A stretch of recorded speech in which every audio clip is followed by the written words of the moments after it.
Uttar Pradesh assembly ఎన్నికలు దగ్గర పడుతున్న సమయంలో సమాజ్వాదీ పార్టీలో ముదిరిన సంక్షోభం ఆ రాష్ట్ర రాజకీయాలపై తీవ్ర ప్రభావం చూపిస్తోంది. ఇన్నాళ్లు పార్టీలో బయటకు కనిపించకుండా కొనసాగిన గొడవలు తాజా ఎపిసోడ్తో ఒక్కసారిగా బయటపడ్డాయి. ఇంతకీ గొడవలు ఎలా మొదలయ్యాయి, ఎలా ముదిరాయి?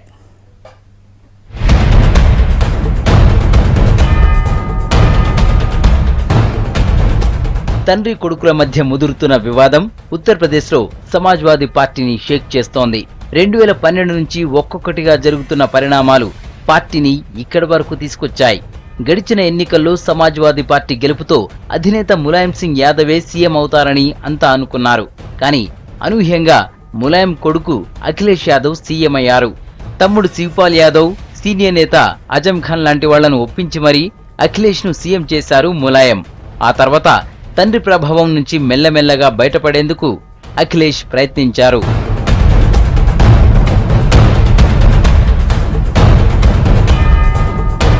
అధికారంలోకి వచ్చాక మొదటి 2 ఏళ్లలో ప్రభుత్వానికి సంబంధించి ప్రతి విషయంలో ములాయం జోక్యం చేసుకున్నారు.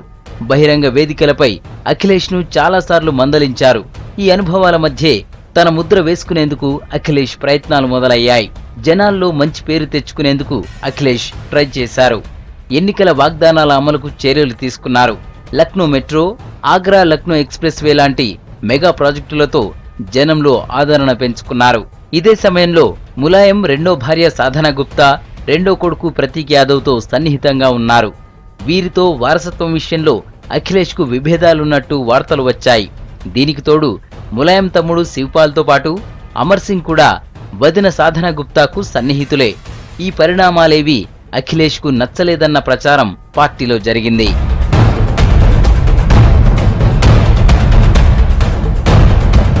కుటుంబంలో విభేదాలతో పాటు అమర్ సింగ్ ను మళ్లీ పిలిచి రాజ్యసభ సీట్ ఇవ్వడం అఖిలేష్ ను బాధించినట్టు ఆయన సన్నిహితులు చెప్తున్నారు. అప్పటి నుంచే అఖిలేష్, రామ్ గోపాల్ యాదవ్ ఓ వర్గంగా, ములాయం, శివపాల్ది మరో వర్గంగా తయారైంది. శివపాల్ కే అండగా ఉన్న ములాయం పార్టీ ఉత్తరప్రదేశ్ చీఫ్ పదవి నుంచి గత సెప్టెంబర్లో అఖిలేష్ ను దించేశారు. శివపాల్ కు బాధ్యతలు అప్పగించారు. దీంతో పార్టీలో సంక్షోభం ముదిరేందుకు మరో అడుగు పడింది. ములాయం ఈ నిర్ణయం తీసుకున్న గంటల్లోనే బాబాయ్ శివపాల్ యాదవ్ దగ్గరున్న రెవెన్యూ, ఇరిగేషన్, పీడబ్ల్యూడీ లాంటి కీలక మంత్రిత్వ శాఖలను వెనక్కి తీసుకున్నారు అఖిలేష్. వాటిని ఇతరులకు అప్పగించి తండ్రికి షాక్ ఇచ్చారు. దీంతో ఇద్దరి మధ్య రాజీ కుదిరే ప్రయత్నాలు జరిగాయి.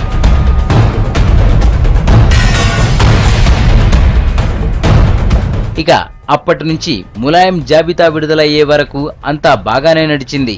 విభేదాలున్నా బయటకి కనిపించకుండా మెయింటైన్ చేశారు.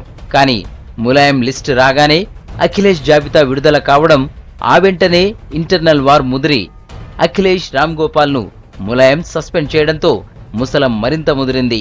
ఇది పార్టీలో చీలికకు దారితీసే పరిస్థితులను కల్పించింది. మరోవైపు ఎన్నికల వేళ కావడంతో సమాజ్వాదీ ప్రత్యర్థులు తాజా పరిణామాలపై దృష్టి పెంచుతున్నాయి. ఇదంతా డ్రామా అని బీజేపీ నేతలు అంటూ ఉంటే సమాజ్వాదీ అంతర్గత వ్యవహారమని కాంగ్రెస్ స్పందించింది.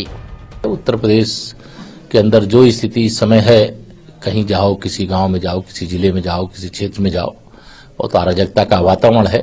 कानून व्यवस्था पूरी तरह से ध्वस्त है. असफलताओं से ध्यान कैसे हट सके, मुझे तो लगता है कभी कभी की एक बहुत सुनियोजित तरीके से इस प्रकार का प्रयास किया जाता है. उत्तर प्रदेश में इस समय राजनीतिक अस्थिरता की स्थिति बनी है, जो उत्तर प्रदेश के लोगों के लिए सुखद नहीं.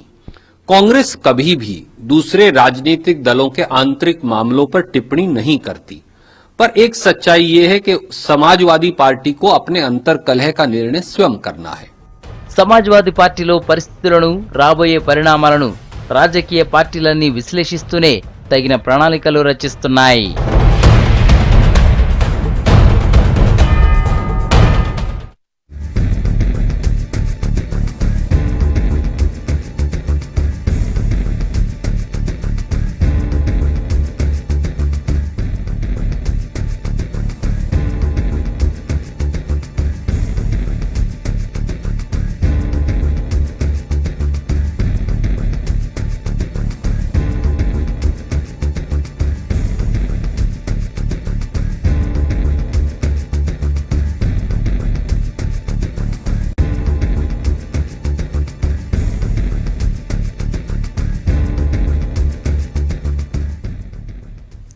యూపీ పరిణామాలపై మరిన్ని అప్డేట్స్ బుచ్చన్న అందిస్తారు. బుచ్చన్న, ఎస్పీలో ఏం జరుగుతోంది? అనుచరులతో భేటీ అయిన అఖిలేష్ నెక్స్ట్ ఏ నిర్ణయం తీసుకునే అవకాశం ఉంది?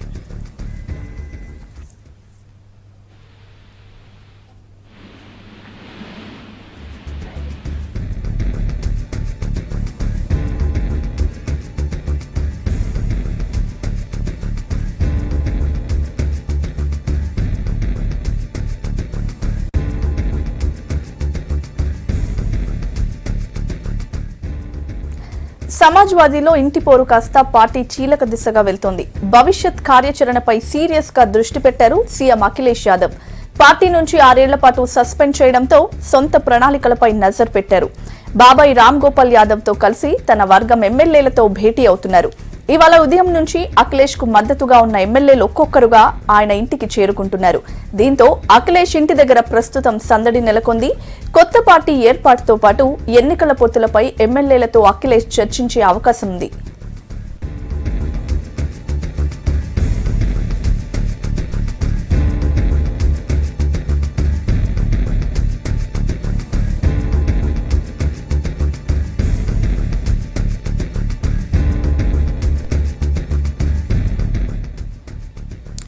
యూపీ పరిణామాలపై మరిన్ని అప్డేట్స్ బుచ్చన్న అందిస్తారు. బుచ్చన్న, ఎస్పీలో ఏం జరుగుతోంది? అనుచరులతో భేటీ అయిన అఖిలేష్ నెక్స్ట్ ఏ నిర్ణయం తీసుకునే ఛాన్స్ ఉంది? నుంచి జరుగుతున్న పరిణామాలు చూస్తే కనుక సమాజ్వాదీ పార్టీ నుంచి అఖిలేష్ను మరొక నేతను 6 ఏళ్ల పాటు బహిష్కరించిన తర్వాత ఉత్తరప్రదేశ్ అధికార పార్టీలో వివాదం మరింత ముదిరింది, సంక్షోభం మరింత ముదిరింది. ఇవాళ 2 విడివిడి శిబిరాలుగా విడిపోయి ములాయం సింగ్ యాదవ్ ఒకవైపున, రెండో వైపున అఖిలేష్ యాదవ్ తన అనుచరులతో ప్రస్తుతం తన నివాసంలో భేటీ అవుతున్నారు. ఎవరైతే ఈ గత కొంతకాలంగా అఖిలేష్ యాదవ్కు మద్దతు ఇస్తూ వస్తున్నారు ఎమ్మెల్యేలంతా, వాళ్ళంతా అఖిలేష్ వెంబడే ఉన్నారు. ఇప్పటికీ నిన్న ములాయం సింగ్ యాదవ్ జాబితా ప్రకటించిన తర్వాత ఎవరెవరైతే పేర్లైతేలో వాళ్ళంతా ఇటువైపు వచ్చారు. బహిష్కరణ ఏదైతే బయటకు వచ్చిందో, ప్రకటన బయటకు వచ్చిన తర్వాత ఉత్తరప్రదేశ్ అధికార పార్టీ రాజకీయాలు దాదాపుగా సంక్షోభంలోకి వెళ్ళిపోయాయి. ఇక్కడ జరుగుతున్న పరిణామాలను మొత్తాన్ని ఇక్కడ గవర్నర్ కూడా పరిశీలిస్తున్నారు. ఏం జరుగుతుంది, నెక్స్ట్ స్టెప్ ఏం చేయాలనే దానిపైన కూడా ఒక చర్చ జరుగుతున్నది. ఇంకా ఇప్పుడు జరుగుతున్న ఈ పరిణామాలు చూస్తే కనుక ఈ మరికొద్ది గంటల్లో సమావేశం పూర్తి కాబోతున్నది. సమాజ్వాదీ పార్టీ 2గా చీలిపోతుందనే ఒక చర్చ అయితే బలంగా ఉంది. లేకపోతే కనుక ఈ పార్టీ విడిపోతే, పార్టీ చీలిపోతే కనుక ఇవి జరగబోతున్న ఎన్నికలు జనవరి 3వ తేదీన ఎన్నికల షెడ్యూల్ ఖరారు కాబోతున్నది. ఈ కొద్ది రోజుల్లో ఎన్నికలు ఉండబోతున్నాయి. ఈ సందర్భంలో ఆ పార్టీ విడిపోతే కనుక బలాబలాలు ఎట్లా ఉంటాయి, లేకపోతే కనుక ఎవరితో పొత్తులు పెట్టుకోవాలి, కాంగ్రెస్ పార్టీ అనుకూలంగా ఉంది కాబట్టి కాంగ్రెస్ పార్టీతో వెళ్ళిపోవాలన్నా, నిజంగానే పార్టీ నుంచి విడిపోవాలన్నా లేదా, ఇన్ని రకాలుగా చర్చ అఖిలేష్ యాదవ్ శిబిరంలో జరుగుతున్నది. ప్రస్తుతం ఆ ఉత్తరప్రదేశ్ రాజకీయాలపైనే దేశవ్యాప్తంగా మొత్తం మీడియా కానీ లేకపోతే అన్ని రాజకీయ పార్టీలు కానీ ఉత్తరప్రదేశ్లో ఏం జరుగుతున్న దానిపైనే దృష్టి కేంద్రీకరించాయి. పశ్చిమ బెంగాల్ ముఖ్యమంత్రి మమతా బెనర్జీ కూడా అఖిలేష్ యాదవ్తో ఫోన్లో మాట్లాడినట్టుగా మనకు సమాచారం ఉంది. ఎందుకోసమంటే అక్కడ జరుగుతున్న పరిణామాలు ఎట్లా ఉన్నాయనేది, బీజేపీతో ములాయం సింగ్ యాదవ్ చాలా అనుకూలంగా ఉంటున్నారు కాబట్టి అఖిలేష్ యాదవ్కు దానికి బీజేపీ వ్యతిరేక పార్టీలతో వెళ్ళే అవకాశం అయితే మనకు కనపడుతున్నది. దాదాపుగా పార్టీ చీలిపోతుంది అనే ఒక సంకేతాలు అయితే బలంగా వస్తున్నాయి. ఎందుకంటే నిన్న ములాయం సింగ్ యాదవ్ మీడియాతో మాట్లాడి తప్పు జరిగింది, క్షమాపణ కోరినా సరే అఖిలేష్ యాదవ్, రాంపాల్ యాదవ్ ఇద్దరు వచ్చి తమ వైపు నుంచి తప్పు జరిగింది, తమని క్షమించడానికి కోరినా సరే మళ్ళీ పార్టీలోకి తీసుకునే అవకాశం లేదని చెప్పారు. కాబట్టి బహుశా పార్టీ మరి చీలిపోతుందని ఒక బలమైన అనుమానాలు అయితే వస్తున్నాయి. మరికొద్దిసేపట్లో ములాయం సింగ్ యాదవ్ కూడా ఆ భేటీ కాబోతున్నారు, తన శిబిరంతో భేటీ కాబోతున్నారు. ఈ ఏదో కుటుంబ పరంగా జరిగిన వివాదాలు లేకపోతే కనుక గడిచిన 6-7 నెలలుగా జరుగుతున్న పరిణామాలు ఇవన్నీ కూడా దాదాపుగా సమాజ్వాదీ పార్టీ చీలికకు దారి తీస్తున్నాయనే ఒక చర్చ కూడా జరుగుతున్నది. 1992 నుంచి భారత రాజకీయాలలో తనదైన ముద్ర వేసుకుంటూ వచ్చిన సమాజ్వాదీ పార్టీ కుటుంబ కలహాల కారణంగా, కుటుంబంలో వచ్చిన వివాదాల కారణంగా మొత్తంగానే అది ఆ పార్టీ ఒక ఉనికిని ఇవాళ ప్రశ్నార్థకంగా మారింది. అయితే ములాయం సింగ్ యాదవ్కు అమర్ సింగ్ మద్దతు ఇస్తున్నారని లండన్ నుంచి దాకా కూడా మాట్లాడారు. తన మద్దతు ములాయం సింగ్ యాదవ్కే ఉంటుందని చెప్తున్నారు. సమాజ్వాదీ పార్టీ తమదని చెప్తున్నారు. అయితే ఈ గడిచిన పరిణామాలు చూస్తే కనుక సమాజ్వాదీ పార్టీ మూలాలకు లేకపోతే కనుక పార్టీ సిద్ధాంతానికే దెబ్బ తగులుతున్నది. పార్టీ అంటే పార్టీ మేనిఫెస్టోలో చెప్పిన అంశాలు లేకపోతే కనుక పార్టీ తన ఎజెండాలో చెప్పుకున్న అంశాలు ఏవైతే సెక్యులరిజం కానీ సోషలిజం కానీ ఈ అంశాలన్నిటికీ విఘాతం ఏర్పడుతుందనేది అఖిలేష్ యాదవ్ తరఫున ఉన్న వాళ్ళు అఖిలేష్ యాదవ్ శిబిరం వాదిస్తూ ఉన్నది. ఇప్పటివరకు జరిగిన పరిణామాలు మొత్తం చూస్తే కనుక సమాజ్వాదీ పార్టీ రాజకీయ అంకానికి, సమాజ్వాదీ పార్టీ రాజకీయ పరిణామాలకు సమాజ్వాదీ పార్టీ ఇన్నాళ్ళుగా ప్రజల్లో కలిగి ఉన్నా లేకపోతే కనుక ప్రజలకు ఇచ్చిన ఒక మెసేజ్ కావచ్చు, లేకపోతే కనుక అభిప్రాయాన్ని కావచ్చు, అదంతా కూడా ఇవాళ అది తలకిందులు కాబోతున్నది అని ఒక అభిప్రాయం కూడా ఉత్తరప్రదేశ్ రాజకీయాల ద్వారా వస్తూ ఉన్నది. ఎందుకోసం అంటే ఇవాళ జరుగుతున్న రెండు శిబిరాలు, రెండు సమావేశాలు, మరి ఇప్పుడు ప్రస్తుతం ఒక సమావేశం జరుగుతుంది. బహుశా అఖిలేష్ యాదవ్కు సంబంధించిన సమావేశం వివరాలు మరికొద్దిసేపట్లో బయటికి రాబోతున్నాయి. మేబీ బల నిరూపణ చేసుకోమని కూడా గవర్నర్ పిలిచే అవకాశం ఉన్నట్టు కూడా మనకు సమాచారం ఉంది. ఎందుకోసం అంటే పార్టీ నుంచే బయటకు వచ్చింది కాబట్టి, పార్టీ నుంచే బహిష్కరణ గురైంది కాబట్టి బల నిరూపణ పరీక్షను కూడా బహుశా అఖిలేష్ యాదవ్ ఎదుర్కోవాల్సి ఉంటుంది. మరి బల నిరూపణ ఎదుర్కోవడానికి ములాయం సింగ్ యాదవ్ వైపు ఉన్న ఎమ్మెల్యేలు ఎంతమంది, లేకపోతే కనుక ఈయన వైపు ఉన్న ఎమ్మెల్యేలు ఎంతమంది అనేది కూడా చూడాల్సి ఉన్నది. ఎందుకంటే అక్కడున్న ఎమ్మెల్యేల సంఖ్య చాలా ఎక్కువ ఉంది. ఇప్పటికైతే నిర్దిష్టంగా ఇంతని మనకు తెలియలేదు, కానీ అధికార పార్టీలో ఉన్న ఎమ్మెల్యేల సంఖ్య కూడా దాదాపుగా 2 శిబిరాలుగా విడిపోయింది. ఆ విడిపోయిన క్రమంలో బల నిరూపణ జరిగితే కనుక ఎంతమంది ఎమ్మెల్యేలు మద్దతు ఇస్తారనేది కూడా ఒక ప్రశ్నార్థకం. ఎందుకోసం అంటే మొత్తం 170 నుంచి 180 వరకు ఎమ్మెల్యేలు అయితే ఇప్పటివరకు ఈయన వైపు ఉన్నట్టుగా మనకు సమాచారం ఉన్నది. మిగతా ఎమ్మెల్యేలంతా కూడా ములాయం సింగ్ యాదవ్ వైపే ఉన్నారు. మరికొంతమంది ఎటు తేల్చుకోలేకుండా ఉన్నారు. కాబట్టి మరి వీళ్ళంతా ఎటువైపు ఉంటారో, లేకపోతే కనుక నిజంగానే అఖిలేష్ యాదవ్ ఆ పరీక్షను, విశ్వాస పరీక్షను ఎదుర్కోవాల్సి వస్తే కనుక, బల నిరూపణ చేసుకోవాల్సి వస్తే కనుక ఆయన భవిష్యత్తు ఏ విధంగా ఉండబోతున్నది. ఎన్నికల షెడ్యూల్ జనవరి 3వ తేదీన 4-5 రోజుల్లో షెడ్యూల్ రాబోతున్నది. మరికొద్ది రోజుల్లో ఎలక్షన్ జరగబోతున్న ఈ సందర్భంలో ఆ సమాజ్వాదీ పార్టీకే అది మూలానికే దెబ్బ తగులుతుందా లేదనేది చూడాలి. మొత్తానికైతే ఉత్తరప్రదేశ్లో ఉన్న అధికార పార్టీ రాజకీయాలు తీవ్రమైన సంక్షోభంలోకి వెళ్ళిపోయాయి. కొడుకు అఖిలేష్ చెప్తే మాట వినే మనిషి కాదు, ఇతరుల మాటలు వింటున్నారు. తాను కష్టపడి నిర్మించుకున్న పార్టీ పునాదులను ఇతను పెకిలించి వేస్తున్నాడని ములాయం సింగ్ యాదవ్ ఆవేదన వ్యక్తం చేస్తున్నారు. వాస్తవానికైనా అఖిలేష్ యాదవ్ అధికారంలోకి వచ్చిన తర్వాత వరుసగా 2 సంవత్సరాల పాటు బహిరంగ వేదికల మీద, సభల మీద అఖిలేష్ యాదవ్ తీవ్ర స్థాయిలో విమర్శించిన ఆయన. ఎందుకోసం అంటే ఇతని రాజకీయ అనుభవం లేదు, లా అండ్ ఆర్డర్ మెయింటైన్ చేయడం రావడం లేదన్నారు. కానీ ఒక 1.5-2 ఏళ్ల తర్వాత కొంత రాజకీయ అనుభవం వచ్చిన తర్వాత అఖిలేష్ యాదవ్ తాను సొంతంగా నిర్ణయాలు తీసుకోవడం మొదలుపెట్టిండు.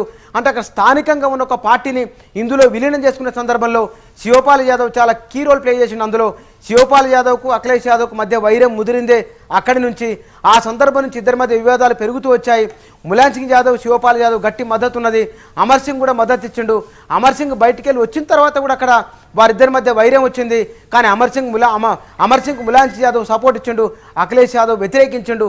ఇట్లా ఇద్దరు తండ్రి కొడుకుల మధ్య చాలా సందర్భాలలో వివాదాలు వచ్చినాయి. అయితే అవి అంతర్గతంగా ఉన్నాయి. కానీ గడిచిన 6 నెలల కింద నుంచే ఉత్తరప్రదేశ్ రాజకీయాల్లో చాలా బహిరంగంగా విమర్శలు వచ్చినాయి.